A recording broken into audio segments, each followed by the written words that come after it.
Hello humans and fur babies, and welcome back to my channel.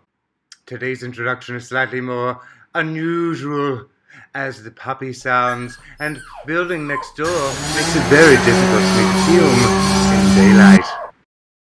But we are going to add to our gallery wall. What are we going to be doing today, you ask? Today's video we will be reinterpreting American Gothic by Grant Wood, the anagram title of which is A Hectic Roaming. Stay tuned.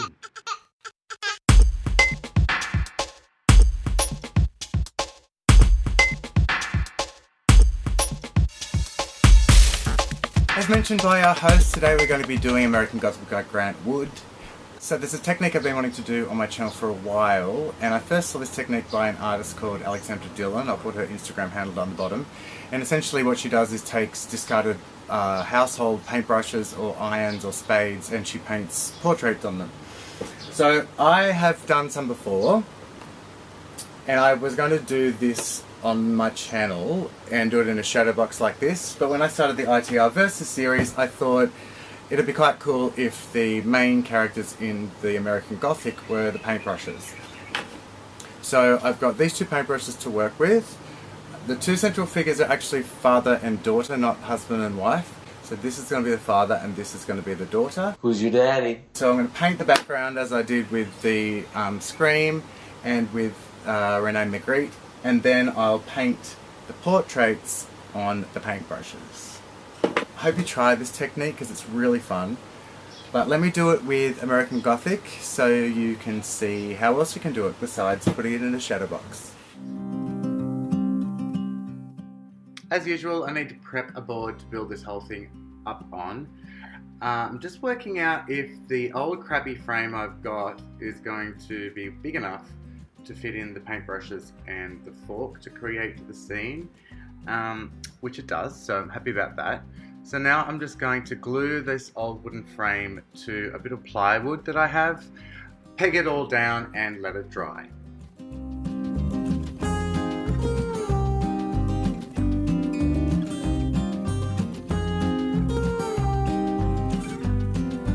So I've mapped out the house. This is quite a detailed painting, like very fine lines, straight lines. I'm used to doing just messy backgrounds, so this is going to take a bit of time. The original painting pretty much gets cropped off here with the bodies, but now that I have got this as the father and this as the daughter, Who is your daddy? and this as the pitchfork, there's a lot of extra space. So I've had to find an actual photograph of the house that Grant Wood painted to fill in some of these extra details that I don't have in the original painting. It's definitely a interpretation. Now I'm just going to start filling in the background.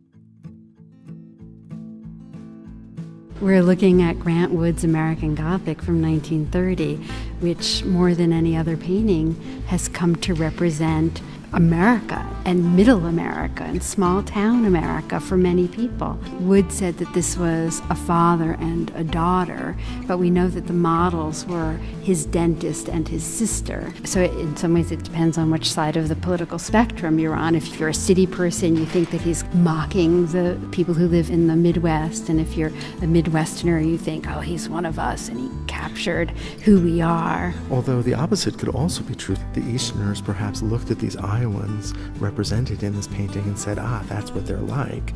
And the Iowans sometimes looked at this and were worried that they were being mocked. I think it's important not to ignore the broader context in which this work was made. This is 1930. The United States had recently gone through one of its most prosperous moments, but just the year before, in 1929, the stock market crashed and the economy stalled. In Europe, the fascists just beginning to take power, and there is an important political ideology that goes with that, which is often speaking of going back to a kind of rural, primitive experience.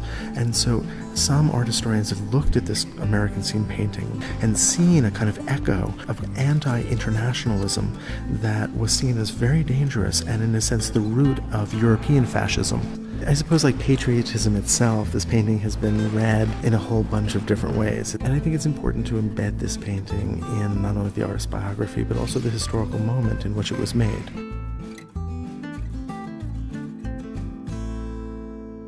you talking about, Willis? So I finished painting the house and I've put a sealant on it.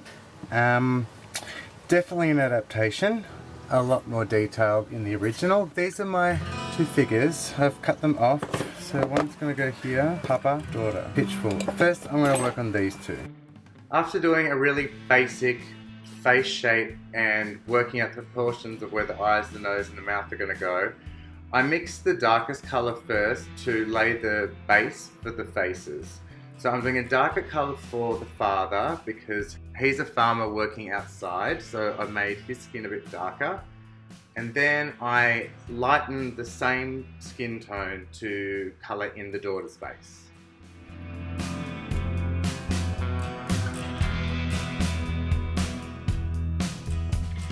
Next, I mixed the lightest colour to do all of the highlights. So then I can basically work out the eyes and the nose and the mouth and then fill in the mid-tones from there. So again, I mixed a lighter colour for the father and then I lightened it further to do the daughter's face.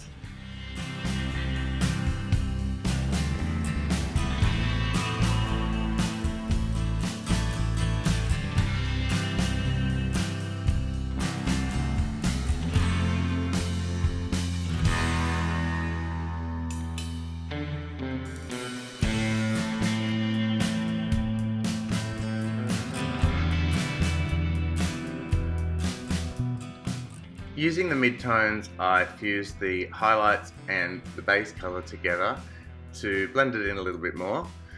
And then I'll start darkening and lightening that midtone to add extra shading and dimension to the faces.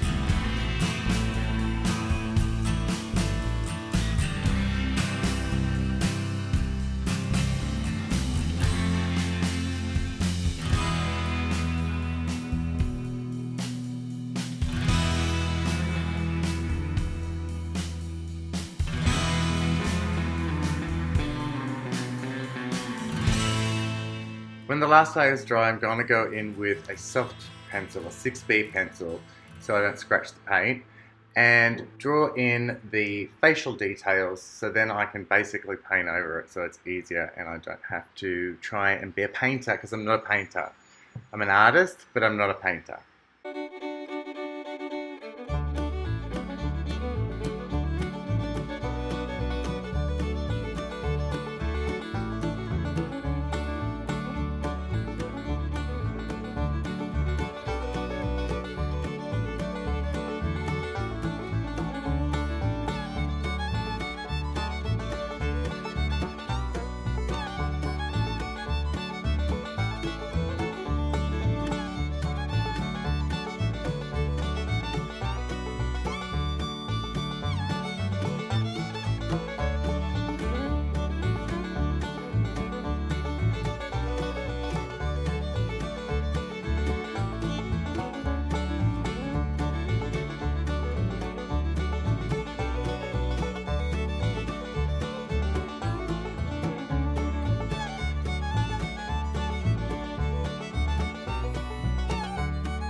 This is where we're at. I'm pretty happy with how she's looking. Obviously they are interpretations. I'm going to cut off some of this hair though because when they're next to each other, she's almost the same height because of the hair, so I'm going to chop that off a bit, the brush. I wish he was taking up more space because there's a bit too much black space around him. Maybe what I'll do is do his glasses and then reassess.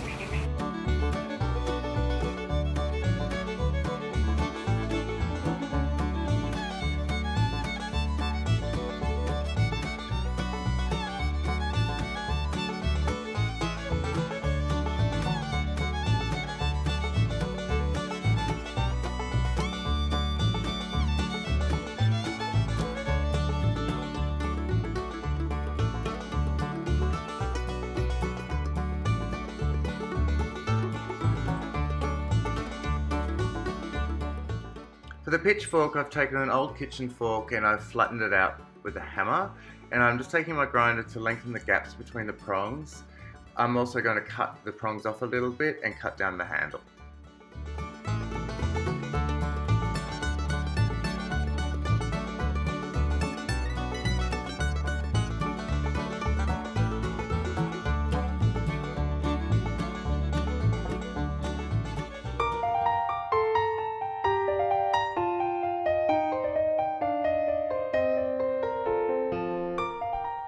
A hectic roaming. ITR vs. Wood 2020.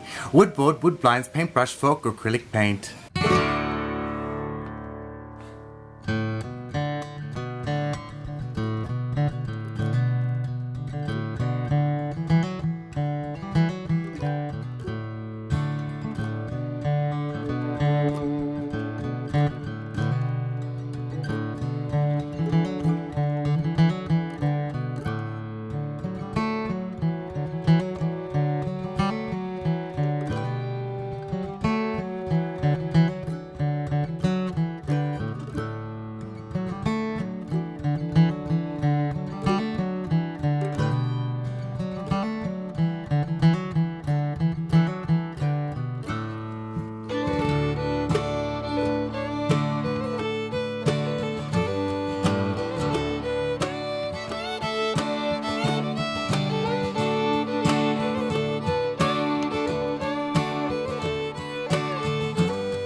A hectic roaming is the third video in the ITR Versus series, and the fourth painting to appear on the gallery wall.